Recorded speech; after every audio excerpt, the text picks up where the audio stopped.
BNP দলটা আসলে কিভাবে চলে, বিএনপির প্রেসিডিয়ামের বা স্ট্যান্ডিং কমিটির মেম্বাররা আসলে কিভাবে চলেন। আপনি যদি কুফরি কালাম করতে চান, একটা জামাত ইসলামের বালিশের যে কোনো কর্মীর বালিশের নিচে আপনি একটা তাবিজের মধ্যে নির্বাচন বার্তা লিখে দিয়ে দেন, 40 দিনের মধ্যে লোকটা মারা যাবে। আপনার কি মনে হয় না যে এই নির্বাচনটা পেছানোর কারণ বিএনপির এক ধরনের একগুয়েমি, সংস্কার শুনলে বিএনপির গায়ে জ্বর আসা, যেটা দেখা ভোট দিয়ে আপনারা সংসদে যাবেন, এটা আপনারা চান না? কেন, আমি তো সংসদে যাওয়ার জন্য খুব উদ্গ্রীব হয়ে আছি যে যদি নির্বাচিত হই। জি, আর কিন্তু ভেরি গুড, কথা ভেরি হচ্ছে, গুড। ডক্টর সালাম, আমরা যদি ওই জায়গা থেকে আসি যে আপনি লো লেভেল চাঁদাবাজির কথা বলছিলেন, কিন্তু মানুক আর না মানুক, এনসিপি কিন্তু তাদের দল পরিচালনার অর্থনৈতিক স্বচ্ছতাটার জায়গা কিরকম হবে, পলিসি কিরকম হবে, সেরকম একটা ধারণা দিয়েছে। বিএনপি কিন্তু এই ধারণা এখন পর্যন্ত আমাদের দেয় নাই।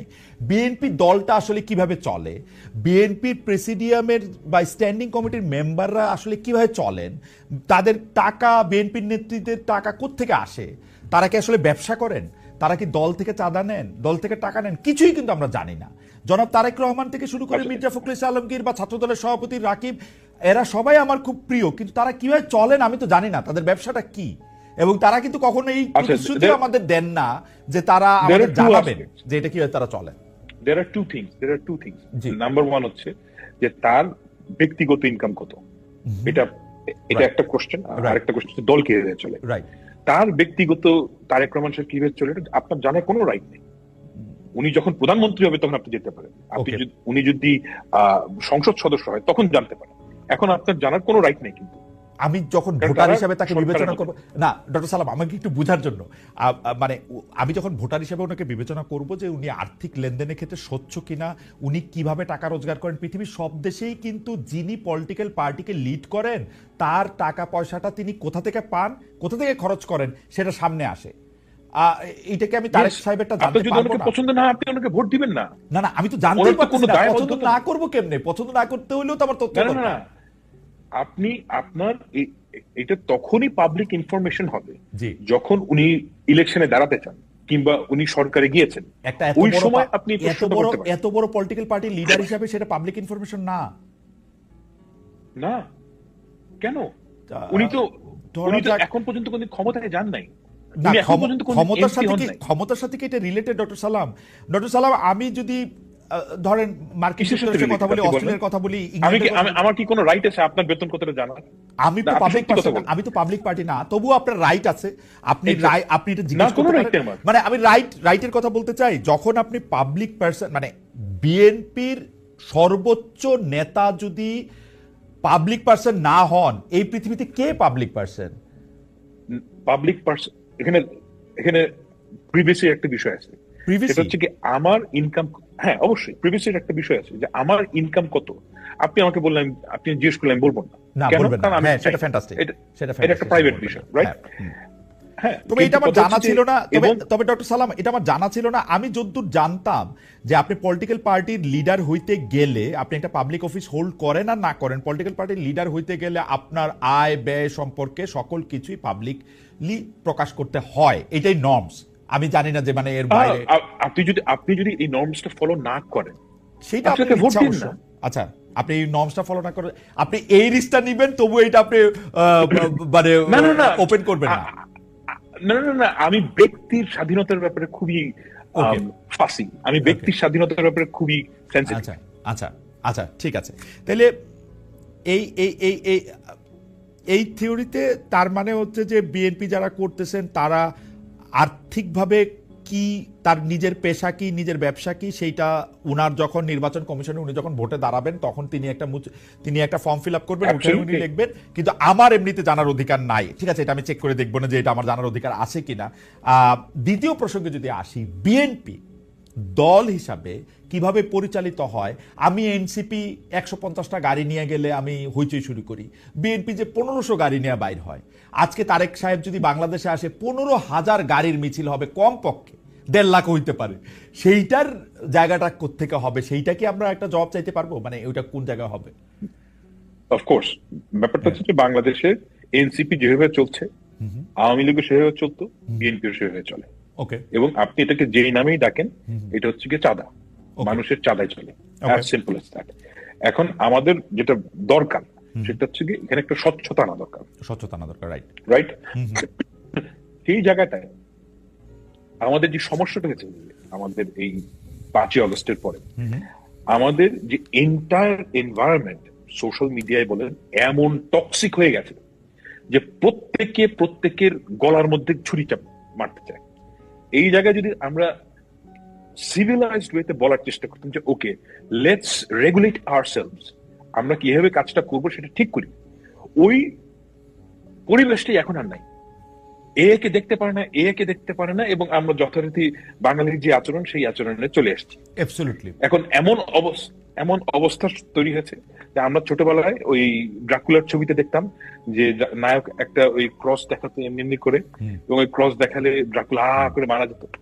তারপর পরে গিয়ে দেখলাম যে ওই টার্কিশ ছবিতে আয়তাল কুরসি বললেই হয়। জামাত এবং এনসিপি নেতাদেরকে আপনি যদি একটা প্ল্যাকার্ড লিখে নির্বাচন শব্দটা লিখে দেন, সর্বনাশ হয়ে যাবে। আপনি যদি কুফরি কালাম করতে চান, একটা জামাত ইসলামের বালিশের যে কোনো কর্মীর বালিশের নিচে আপনি একটা তাবিজের মধ্যে নির্বাচন বার্তা লিখে দিয়ে দেন, 40 দিনের মধ্যে লোকটা মারা যাবে। পিকিউলিয়ার অবস্থা। আপনি দেখেন যে আনবিলিভেবল, নির্বাচন ওয়ার্ডটা এমন টক্সিক ওয়ার্ড, মানে ক্রিপ্টোনাইটের মতো। নির্বাচন শব্দটা শুনলে সবাই রেগে যাচ্ছে। You have to face it, you have to do it. না ফাহাম, দুইটা জিনিস আমরা আসলে যদি একটু খেয়াল করি তাহলে আমরা দেখব যে নির্বাচন নিয়ে বিএনপি ছাড়া বাকি সবারই একটু রেগে যাওয়ার কথা। কারণ এখন যে অঙ্ক করা স্বাভাবিক, যে রাজনৈতিক অঙ্ক, রাজনীতিক যারা পরীক্ষা দিতে মাত্র বসছে তারাও, আর আমরা যারা অনেকদিন ধরে অবজারভার পরীক্ষাও জীবনে দেই নাই, তারাও কিন্তু আমরা এটা বুঝতে পারছি যে বিএনপি ক্ষমতায় আসবে। আমাদের প্রশ্ন ছিল যে আমরা কি একসেট স্বৈরাচারী সরকার চলে যেতেছে, কিন্তু আরেকটা দল আসবে, সেই দলটা একই পথে হাইটা একই রকম ভাবে হয়ে উঠবে কিনা, মানে বিএনপি হয় নাই এখনো, হইয়া ওঠার সম্ভাবনাটাকে রোধ করতে পারবো কিনা, ওইটা ছিল হচ্ছে আলোচনা। সেই জন্য কিন্তু বারবার কিছু সংস্কারের কথা বলা হয়েছে, কিছু পরিবর্তনের কথা বলা হয়েছে। বিএনপি যদি এখন যে বিষয়ে রাজি হয়েছে, প্রধানমন্ত্রীর 2 টার্মের কথা আমি যদি বলি, আরও একটা দেখলাম যে নির্বাচন কমিশন গঠনে প্রধানমন্ত্রীর একক এখতিয়ারের কথা যদি বলি, সেগুলি যদি 2025-এর ডিসেম্বরের আগে রাজি হইতো তাহলে বোধহয় নির্বাচনটা আরেকটু আগেও হইতে পারতো। আপনার কি মনে হয় না যে এই নির্বাচনটা পেছানোর কারণ বিএনপির এক ধরনের একগুয়েমি, সংস্কার শুনলে বিএনপির গায়ে জ্বর আসা, এরকম কিছু? না, আমি বিএনপি তো ম্যাক্সিমাম সংস্কার মেনে নিয়েছে। না, মানছে অনেক পরে। ডক্টর সালাম, আপনি খেয়াল করেন এটা হলো গত 1-2 সপ্তাহ ডেভেলপমেন্ট। না, আমি আপনাকে বলি যে বিএনপি ফান্ডামেন্টাল কিছু সংস্কার মানে নাই। ফান্ডামেন্টাল সংস্কারের মধ্যে একটা হচ্ছে এনসিপি, যেটা সাংবিধানিক কাউন্সিল, সেটা ঠিক আছে, সেটা আমি বুঝছি। হ্যাঁ, এই ধরনের কয়েকটা ফান্ডামেন্টাল সংস্কার তারা দুইবারে বেশি প্রধানমন্ত্রী হইতে পারবে না, সেটা তো বিএনপি প্রথমে মানতেছিল না, মেনে নিয়েছিল না। এটা এখন মানছে। এটা যদি গত বছর মানতো তাহলে ইলেকশন আরো আগে হইতো। এইটা একটা হাইপোথিসিসের কথা বললাম। না, আপনি ইউ আর রিডিং ইট রং। আচ্ছা, জামায়াতে ইসলামী এবং এনসিপি এই দুটো দল নির্বাচন চায় না, অ্যাজ সিম্পল অ্যাজ দ্যাট। আমাদের হান্নান মাসুদ যাই বলুক, তাদের যে অ্যাক্টিভিটি এটা ক্লিয়ার। এই সরকার অথর্ব, এই অপরাধে তাদের অথর্বপনা দীর্ঘদিন ধরে করতে দিতে হবে। এটা হচ্ছে কি এনসিপির অফিসিয়াল স্ট্যান্ড। আমার মনে হয় যে আপনাকে তো এই জি, আপনি শেষ করেন, একদম শেষ করেন। আমি হান্নান মাসুদকে আর প্রশ্ন করতে চাই না, আপনার মন্তব্য যদি মনে করেন, জি, আপনি যদি মনে করেন যে এই সরকার অথর্ব, আমি এই ওয়ার্ডটা ইউজ করতে চাই, কিন্তু এই ওয়ার্ডটা, এটা সত্যি কথা, এই সরকার খুবই দুর্বল এবং আমরা চাই যে এখান থেকে আমরা উত্তরণ করতে। আপনি তো এই দুর্বল সরকারকে রেখে দিলে ওই দুর্বলতা থেকে আপনি মানে বের হতে পারবেন না। ওকে, মানে দুর্বলতার রিজনটাই হচ্ছে কি এই যে তারা অনির্বাচিত। আমি তাদের ওই যে আমি একটু হান্নান মাসুদের কাছে যেতে চাই। জনাব হান্নান মাসুদ, দুটি বিষয় ডক্টর সালাম একদম স্পষ্ট করে বলেছেন যে এই সরকার আসলে দুর্বল, এবং দ্বিতীয় হচ্ছে যে এনসিপি এবং জামায়াতে ইসলামী আসলে নির্বাচন চায় না। সেজন্য যত রাজনৈতিক কার্যক্রমই আপনারা করেন না, এইটার শেষ জায়গাটা হচ্ছে আপনার নির্বাচন চান না। প্লিজ, আমি একটু আগে আপনাকে বলে নিই, আমার জায়গাটাকে একটু আমি বলে নিই। আপনার প্লিজ এটা বলে না যে আমরা নির্বাচন চাই, আগে হানা ভোট দেন, আগে স্থানীয় সরকার নির্বাচন দেন, এটা বলে না। মানে সরকার বদলের নির্বাচন আপনারা চান না, এইটার ব্যাপারে যদি আপনি মতামত দেন যে আসলে জাতীয় নির্বাচন, যেটা ভোট দিয়ে আপনারা সংসদে যাবেন, এটা আপনারা চান না কেন? আমি তো সংসদে যাওয়ার জন্য খুব উদ্গ্রীব হয়ে আছি যে যদি নির্বাচিত হই। জি, কিন্তু ভেরি গুড। কথা ভেরি হচ্ছে গুড। যে আমাকে তো সেই পরিবেশটা দিতে হবে না। আমি রুলস রেজুলেশন, আমার পার্টি, আমি জানি না নির্বাচন চাই না এটা কখনো বলছে কিনা। আমরা তো কয়েকটা পূর্ব শর্ত আছে। আমরা যদি আগের নিয়মেই চলি তাহলে আমার অভ্যুত্থানটা দরকার ছিল না। আমরা বলছি নিয়মের কিছু পরিবর্তন করেন, আমরা নিয়মের পরিবর্তন করতে বলছি। যত দ্রুত নিয়মের পরিবর্তনে আপনারা একমত হবেন তত দ্রুত নির্বাচনটা হবে, আমরা সেই কথা বলি। আমরা যখন হচ্ছে আপনি ধরেন হচ্ছে বিএনপি 31 দফার মধ্যে পরপর 2বার প্রধানমন্ত্রী হবে, আমি এটা কয়েকবার করছিলাম, পরপর 2বার। আমি খুবই নিজেও বিএনপির প্রত্যেকটা প্রোগ্রামে যেতাম। পরপর 2বারের বেশি প্রধানমন্ত্রী হবে এটা ছিল না। সকল রাজনৈতিক দলের সাথে বসার পরে বিএনপি যখন 31 দফা তৈরি করলো 2022 সাল কি 23 সালে, তখন ছিল হচ্ছে 2বারের বেশি প্রধানমন্ত্রী কেউ প্রধানমন্ত্রী হবে না, এই বিষয়টাই ছিল। কিন্তু যখন হচ্ছে আপনার ঐক্যমত কমিশনের আলোচনায় গেল, বিএনপি সেখানে পল্টে নিল। বিএনপি বললো না হচ্ছে পরপর 2বার। এইটা নিয়ে মোট চারটা মিটিং হলো, তারপরে গিয়ে বিএনপি একমত হলো। 4 দিন নষ্ট করা হলো, 4টা মিটিং এর জন্য 2 সপ্তাহ নষ্ট হলো। আপনার এরপরে হচ্ছে এনসিসি হবে না, না, কিন্তু বিএনপি হান্নান এখানে মাসুদ, বলার আমি পরে আমি তারপরে সংস্কারের প্রসঙ্গে একটু আসি। আমি আপনি এইটাও একটু বললেন, আপনারা একটা দাবি করলেন, অদ্ভুত দাবি, যে বিচার করে যেতে হবে, কারণ বিএনপি আসলে বিচার করবে না। বিএনপি না না হচ্ছে আমাদের আওয়ামী লীগ কথা দিয়ে সবচেয়ে বেশি সাফার দল, তারা বিচার করবে না, এবং এই বিচার এই সরকার না করলে আর কেউ করবে না, এরকম একটা দাবি করে আপনারা নির্বাচন খালেদ ভাই, পিছাইতে চাইলেন। জি, খালেদ ভাই, বিএনপি সবচাইতে সাপার দল, এটা আমি আপনি সবাই স্বীকার করি। বাট তৃণমূল থেকে শুরু করে সব জায়গায় আওয়ামী লীগের লোকজনকে টানার জন্য, এবং হচ্ছে আওয়ামী লীগের বর্তমানে যারা হচ্ছে চেয়ারম্যানশিপ আছে তাদেরকে এলাকায় এলাকায় শেল্টার দিয়ে ইউনিয়ন পরিষদের সকল সুবিধা কারা নিচ্ছে? এনসিপিও কিছু কিছু চট্টগ্রাম আওয়ামী নিচ্ছে। লীগ নেতাকে ধরার পরে, এনসিপির কাছে যারা আসতেছে তারা আচ্ছা, এনসিপিও নিচ্ছে। আ- আপনার আমি তালিকা দিব না এনসিপি কোন কোন আওয়ামী আমি লীগের বলছি, নেতা কর্মীদের হ্যাঁ সুবিধা হ্যাঁ, দিচ্ছে। আপনি চাইলে আমি আপনাকে দিব না। হতে পারে। এনসিপি তো আওয়ামী লীগ দ্বারা সবচাইতে দল না, আমি যেটা আপনাকে বলতেছি। হুম। বিএনপি কিন্তু হচ্ছে আওয়ামী লীগ দ্বারা সবচাইতে নির্যাতিত দল, কিন্তু আওয়ামী লীগ নিষিদ্ধের ব্যাপারে বিএনপির আগ্রহ ছিল না, বিএনপি চাই নাই। এখনো এখনো বলতেছে না তো, আপনার এই কথাটা দল নিষিদ্ধের ব্যাপারে তো রাফেল আরেকটা দলের ছিল। আগ্রহ থাকতে পারে না। আপনাদের দলের যাকে মাস্টার মাইন্ড হিসেবে পরিচয় করে দেওয়া হয়েছিল, সেই মাহফুজ সাহেবও কিন্তু প্রথম দিকে বলছিলেন আওয়ামী লীগ যেভাবে জামাতকে ডিল করছে সেভাবে আওয়ামী লীগকে ডিল করা আমাদের উচিত না। ডক্টর মোহাম্মদ আমরা ইউনূস অন্তত এখনো 3টা বড় বড় আমরা সাক্ষাৎকারে এখন বলেছিলেন আওয়ামী লীগ তিনি নিষিদ্ধ করতে আমরা চান এখন না। খালেদ ভাই, আমরা এখনো বলছি যে হচ্ছে আওয়ামী লীগকে জামাতকে যেভাবে ডিল করা হয়েছে, আওয়ামী লীগকে যদি একইভাবে ডিল করা হয়, দেশের সহনশীলতা রাজনীতি থাকবে না। হুম হুম। আপনার অবশ্যই এই বিরাট জনগোষ্ঠীকে রাজনীতি করার অধিকার দিতে হবে। যারা অপরাধের সাথে জড়িত ছিল না, অপরাধীদেরকে বিচার করতে হবে, হুম। এদেরকে আইনের আওতায় এনে আপনি হচ্ছে প্রতিটা উপজেলায়, যেমন আমার উপজেলায় ধরেন বিএনপি বলতে ছিলই না কেউ বিএনপি পরিচয় দেওয়ার জন্য তেমন একটা কোনো গোষ্ঠী। শুধু প্রতিষ্ঠা বার্ষিকীর একটা মিছিল হইতো, প্রতিষ্ঠা বার্ষিকীর আর কোনো প্রোগ্রাম হতো না। সেই সবাই আওয়ামী লীগ ছিল, সবাই আওয়ামী লীগ ছিল। এখন আমি সবাই এলাকা থেকে বের করে দিয়ে রাজনীতি হবে? আমার কথা হচ্ছে যারা অপরাধের সাথে জড়িত ছিল, আপনার প্রত্যেকটা চেয়ারম্যান, প্রত্যেকটা উপজেলা চেয়ারম্যান, প্রত্যেকটা এমপি, এগুলার মোটামুটি বিচার করলে বাংলাদেশে 10,000 বিচার হয়ে যায়। 10,000 মানুষের বিচার করলে আওয়ামী লীগ আর থাকে নাকি? কিন্তু সেটা তো হচ্ছে না, এদেরকে আইনের না, আওতায় আনা আপনি হচ্ছে না। আপনি আমরা বলছি 10,000 এদেরকে মানুষের আইনের আওতায় এনে জনাব হান্নান মাসুদ, আমরা 10,000 প্রথম মানুষের থেকেই 10,000 মানুষের বিচার সম্পর্কে মানে বিচারটা কি করতে হবে? সম্পন্ন করতে হবে, শুরু করতে হবে, ভাই, কি করতে হবে? না না না, মামলা দিতে মোটেও হবে? না। এটা তো কথা না।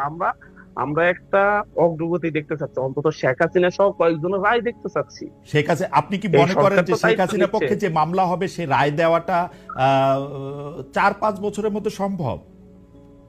সম্ভব, কেমনে এটা? অবশ্যই কেমনে সম্ভব। এটা? কেমনে এটা? কারণ কারণ আপনার কারণ শেখ হাসিনার বিচারের জন্য যেই প্রমাণগুলা দরকার, তার মধ্যে অনেকগুলা প্রমাণ জনাব ইউনাইটেড আনোয়ার মাসুদ, নেশন জনাব আনোয়ার মাসুদ, থেকে আপনি এসেছে। আপনি অনেক বড় এবং রাজনৈতিক নেতা, হচ্ছে অনেক বড় রাজনৈতিক নেতা, কিন্তু আমি আপনাকে এবং আসলে বাংলাদেশের বাংলাদেশে ফৌজদারি আমরা কার্যবিধি 2 আর বছরে দণ্ডবিধিটা যে অবস্থায় আছে 2 বছরে সেই অবস্থায় আপনি এটা এই জন্য ভাই, এই জন্য তো দুটো ট্রাইব্যুনাল করা হয়েছে। দ্রুত বিচার ট্রাইব্যুনাল করে রে ভাই, দ্রুত বিচার ট্রাইব্যুনাল কইরাই, দ্রুত বিচার ট্রাইব্যুনাল করলেও আপনাকে তার মধ্যে সাক্ষী নিতে হবে, সাক্ষ্য প্রমাণ নিতে হবে, এবং সেই দ্রুত বিচার ট্রাইব্যুনালের উপরেও একটা এপিলেট কোর্ট আছে, সেই এপিলেট কোর্টে গিয়ে আপনার আমি বিচার নিম্ন আমরা বলছি বিচারের, আমরা বলি যে হচ্ছে বিচার অগ্রগতি দেখতে চাচ্ছি, রায় দেখতে চাচ্ছি। নিম্ন আদালত থেকে রায় আসার পরে আপিল বিভাগে যাবে, হাইকোর্টে যাবে, রায় এই দেখতে পর্যন্ত চাচ্ছেন। আপনার এখন রায়ের আগাচ্ছে জন্য না। তো আচ্ছা আমার মনে হয় যে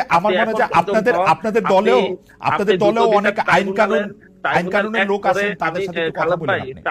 ট্রাইব্যুনাল দ্বিতীয় ট্রাইব্যুনালকে এখনো কার্যকর করে নাই।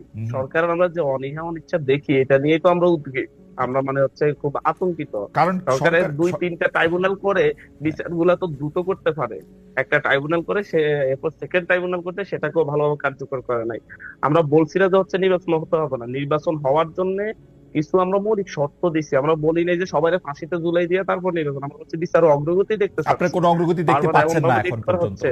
না, আমরা অগ্রগতি দেখতে পাচ্ছি না এখন পর্যন্ত সেই পরিমাণে। 1 বছর হয়ে গেছে, সাক্ষ্য গ্রহণ শুরু হয়নি। মানে কি আমরা এটাকে সাক্ষ্য গ্রহণের আগে মানে এখন মুশকিলটা হলো আপনারা যখন আমি এটা বলবো যে সাক্ষ্য গ্রহণের আগে যে আইন কানুনের প্রসিডিওর লাগে, তখন আপনারা বলবেন আমরা বিপ্লবী সরকার, বিপ্লব তো আইন কানুন মাইনা হয় নাই। কিন্তু এখন বিচার যদি আপনি আইন কানুন মাইনা কন, আইনের অগ্রগতি দেখতে চাচ্ছি। আপনার আওয়ামী লীগের কিছু মৌলিক বিচার ছাড়া, অগ্রগতি ছাড়া আপনি নির্বাচন দেওয়াটা প্রতারণা হবে। আমরা বলছি যে হচ্ছে সংস্কারের যে আমার নির্বাচনের জন্য যে ফিল্ড দরকার সেই ফিল্ডটা দেন। আপনি তো আমার একজন কর্মী, আমার মিছিলে আসলে দেখি যে আওয়ামী লীগ যেভাবে বাড়িতে ফেরার পর হুমকি দামকি দিত, গায়ে হাত তুলতে, এটা অহরহ করতেছে। আমি কিভাবে এই নির্বাচনে যাবো? আমি তো দেখতেছি পরিবেশটা একই, আমি দেখতেছি আমি প্রতারণা। আমার মনে হয় যে জনাব হান্নান মাসুদের বক্তব্য একদম পরিষ্কার করেছেন যে গণ অভ্যুত্থান দায়িত্ব নিতে হবে, বিএনপি বড় দল হিসেবে দায়িত্ব নিতে হবে, আমাদেরকে আস্থায় নিতে হবে যে তাদের নেতা কর্মীরা আমাদেরকে মানে হচ্ছে অন্যায় ভাবে আঘাত করবে না, সুন্দরভাবে আমাদেরকে রাজনৈতিক কর্মকাণ্ড করতে দিবে। প্রতিনিয়ত আজ পর্যন্ত আমি একটু শেষ করি, চট্টগ্রামে সহ গোপালগঞ্জের হামলার পরে বিএনপির যেই পরিমাণ পোস্টেড নেতা কর্মী ফেসবুকে পোস্ট দিয়ে হুমকি দিয়েছে এবং বিভিন্ন জায়গায় হামলা করেছে লোকজন আমাদের প্রোগ্রাম থেকে যাওয়ার পরে, তাদের বিরুদ্ধে যদি ন্যূনতম সাংগঠনিক ব্যবস্থাও বিএনপি নিত, তাদের যারা এইভাবে একবার প্রকাশ্য হুমকি দিয়ে হামলা করছে, তাহলে আমরা মনে করতাম বিএনপি চাই যে হচ্ছে লেভেল প্লেইং ফিল্ডে শুধু একটা নির্বাচনী পরিবেশ তৈরি করতে। আমার মনে হয় আপনার বক্তব্য একদম পরিষ্কার। কারণ এইটা নিয়ে আমি এখন জনাব ফাহাম আব্দুল সালামের কাছে যাবো। জনাব ফাহাম আব্দুল সালাম, বিচারের জন্য যে দাবি তারা করতেছেন যে একটা দৃশ্যমান অগ্রগতি, এবং তারা দাবি করতেছেন যে বিএনপি ক্ষমতা আসলে যে তাদের কোনোভাবে হেনস্থা করা হবে না, সেই রকম কোন একটা আস্থায় নেওয়া, সেটি দেখা যাচ্ছে না। বড় ক্ষমতায় আসবে তা না ভাই, সেটা বলিনি, বলছি একটা নির্বাচনের পরিবেশে প্রচারণার ক্ষেত্রে আমাদের স্বাধীন ভাবে কেউ এনসিপি করতে পারবে, কেউ জামাত করতে পারে, সেই পরিবেশটা বিএনপি উদাহরণ দিতে পারবো। শুধু এনসিপি করার কারণে বাড়িতে হুমকি দেওয়া হচ্ছে, গায়ে হাত তোলা হচ্ছে বিএনপি কর্তৃক, যেটা আওয়ামী লীগ করতো। ওকে জনাব ফাহাম আব্দুল সালাম, দেখেন বাংলাদেশের লোকাল রাজনীতির কিছু রিয়ালিটি আছে, এটা আজকের না, এটা আপনি 1950 সালের স্মৃতি কথাতেও পাবেন। সেটা হচ্ছে কি, আপনি যদি একটা এলাকার খুব বিখ্যাত লোকের গালিগালাজ করেন কিংবা তাকে যদি কুৎসা করেন, তাহলে আপনার ফিজিক্যাল ভয় আছে। আমার কাছে সালাউদ্দিন, আমার মনে হয় যে হান্নান মাসুদ যেটা বলছিলেন যে সালাউদ্দিন সাহেবের যে ঘটনা ওইটা নিয়ে বলছেন, আমার কাছে মনে হয়েছে যে বিএনপি কিন্তু এটাকে বেশ ভালোই হ্যান্ডেল করেছে। সালাউদ্দিন সাহেব কিন্তু কোনো এটাকে ঘটনা এখন যেটা ঘটছে, the way I read it, যে জামায়াতে ইসলামী এবং এনসিপির নেতারা তারা চাচ্ছেনই যে একটা অল্টারকেশনের মধ্যে যেন যাওয়া হয়, অর্থাৎ অল্টারকেশনে গেলে তারা এটা বলতে পারে। আমার পার্সোনাল রিডিং, হান্নান মাসুদের সাথে আমি একমত নই। আমি পার্সোনালি মনে করি যে এনসিপি আলটিমেটলি ইলেকশনে নাও যেতে পারে, এবং আলটিমেটলি ইলেকশনে না গেলে তারা যে গ্রাউন্ড ওয়ার্কটা তৈরি করবে যে আমাদেরকে, আমি মনে করি না যে বাংলাদেশের অবস্থা এত খারাপ যে গেলে আপনাকে মেরে ফেলবে কেউ পিটায়। হাউএভার খুব ভালো না, it has improved a little from last year, কিন্তু হয়তো আমরা এখনো আমাদের যে কাঙ্ক্ষিত জায়গাটা যাওয়ার কথা সেখানে যেতে পারিনি। কিন্তু আমাদের একটা জিনিস মাথায় রাখতে হবে, বাংলাদেশের রিয়ালিটি আপনাকে মানতে হবে। বাংলাদেশের রিয়ালিটি এমন না যে অস্ট্রেলিয়ার মতন যে দুজন নেতা পাশাপাশি বসে দুজনকে কুৎসা করছেন, এই জিনিসটা বাংলাদেশে হবে না। যেটা হবে না সেটা বাস্তবতার কথা, ওই অবাস্তব কথা আমি যাচ্ছি না। কিন্তু আমি মনে করি যে ইলেকশনের আগে বাংলাদেশের এই পর্যায়ে যাবে যে খুব বড় ধরনের থ্রেট থাকবে না, আমি এটা মনে করি। এই কাজটা করার দায়িত্ব হচ্ছে সরকারের। ডক্টর সালাম, ইলেকশনের ওই পর্যায়ে যাওয়ার আগে হান্নান মাসুদ যে কথা বলেছেন সেই জায়গা থেকে আমি একটু আসি। উনি আরেকটি অভিযোগ করেছেন যে বিচারের কোনো লক্ষণ, মানে আওয়ামী লীগের যারা শীর্ষস্থানীয় আছেন, ধরেন শেখ হাসিনা সহ যারা আছেন, তাদের আসলে বিচারের কোনো একটা মানে লক্ষণীয় অগ্রগতি তারা দেখতে পাচ্ছেন না, সরকার দ্বিতীয় ট্রাইব্যুনালটাকে চালু করছেন না। এইটার কি কারণ বলে আপনারা মনে করেন, যে মানে কেন সরকার এটা আসলে করতেছে না? এক, আর দুই হচ্ছে যে আওয়ামী লীগকে নিষিদ্ধ করার ব্যাপারে বা আওয়ামী লীগকে নিষিদ্ধ করার ব্যাপারে এনসিপি যত সিরিয়াস, এনসিপি যতটা নিজেদের ভুক্তভোগী মনে করে, বিএনপি তার উল্টা দিকের পথে কেন আছে? বিএনপি কেন মনে করে না যে আওয়ামী লীগকে নিষিদ্ধ? আমি প্রথম কোশ্চেন উত্তরটা খুব সহজ। জি, প্রথম কোশ্চেন হচ্ছে কি, আমি এই বিষয়ে অনেকের সাথে কথা বলেছি যে মানে শেখ হাসিনার কেস কেন আগায় না। এটা সবচেয়ে বড় কারণ হচ্ছে কি, যারা তদন্ত করবে এই ধরনের পুলিশ অফিসার ছিল না। কোয়াইট সিম্পলি আপনি পুলিশের লেয়ার বাই লেয়ার হচ্ছে আওয়ামী লীগের লোক। এদেরকে যখন সরায় ফেলা হয়েছে, তখন আপনি দেখবেন যে যারা বিএনপি পন্থী কিংবা আপনি হোয়াট এভার প্রফেশনাল অফিসার যারাই কি বলেন, তারা 15 বছর ধরে তদন্ত করেন। তারা সবাই ওই ওএসডি হয়েছিল 15 বছর ধরে। এখন তারা মানে আপনি প্রফেশনালি যদি 15 বছর একটা কাজ না করেন, আপনার তো কোনো প্রফেশনাল ডেভেলপমেন্ট হয় না। তারা ওই কাজটাই ভুলে গেছে। প্রথম 3-4 মাস দিস ওয়াজ অ্যান ইস্যু। তো এই কারণে তারা তদন্ত কাজ আগাতে পারেন। তো আর বাংলাদেশের